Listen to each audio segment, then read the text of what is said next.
Hi, for our videocast, we decided to talk about social inequalities. We want to open your eyes on some subjects that are important to us. First, I will talk to you about people on the social welfare. Maybe that actually all that come in your mind when I talk to you about social assistance is a guy drinking a beer, smoking cigarette, and stealing your taxes. Well, I hope that after this video, you will change your mind about that. And I will talk about people who are living with disabilities or wheelchairs all across Montreal and they have unadapted public places. What do you know about employment insurance? The employment insurance is a program of the Ministry of Labor, Employment and Social Solidarity. It was created in 1969 for those who have difficulty meeting their basic needs. Those people are permanent residents or asylum seekers. All their other remedies are exhausted. Also, they do not have severe constraints to employment. People on the welfare living alone are getting $648 a month, which is not a lot to survive. What we hear often about them is that they are lazy. But what you might not know is that a lot of them are doing volunteer work, for example, in food banks. Some of them have the role of caregiver for a family member or are taking care of young kids. What you also have to think about is the discrimination of the labor market. For example, it's a lot harder to get a job if you're fat, if you don't speak well French, or if you are less educated. The welfare program also make classification of the suit versus the inapte to employment.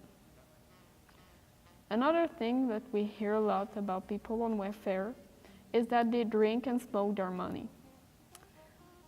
The alcohol and excessive drug use among the rich, 25%, is higher than among the poorest, which is 13.3%. This affects all social classes.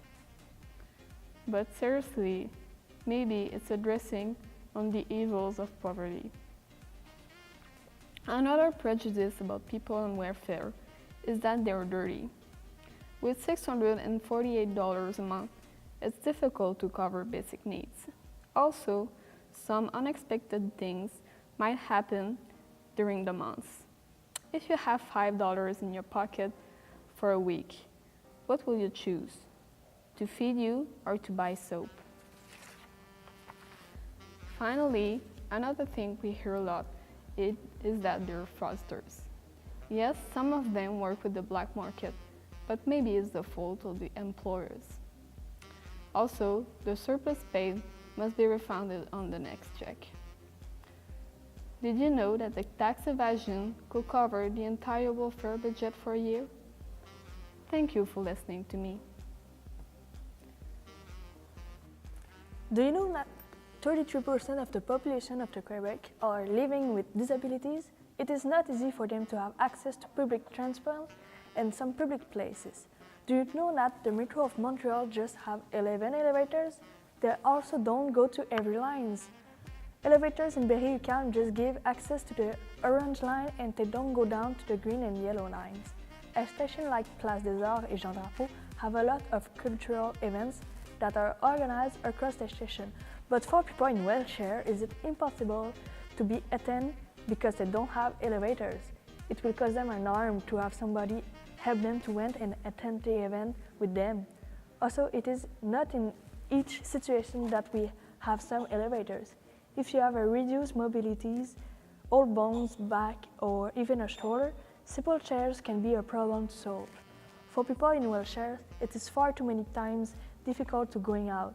A little stairs or step from a restaurant, a movie theater, or shop can be impossible to pass over alone.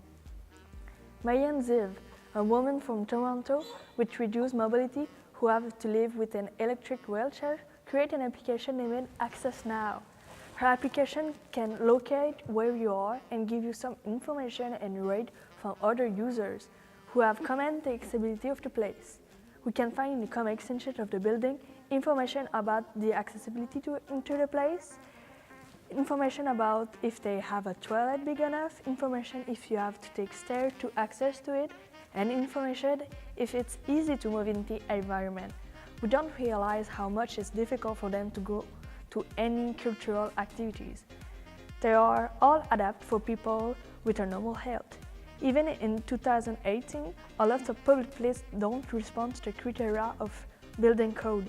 All construction who were built before 1976 don't have access for everyone because if the building was created before the application of the law, they are not forced to change their infrastructure. Her society and all others around the world must put more interest to their accessibility for every place in their country. This change will bring some improvements that will be a definitive change in a possible way in their society.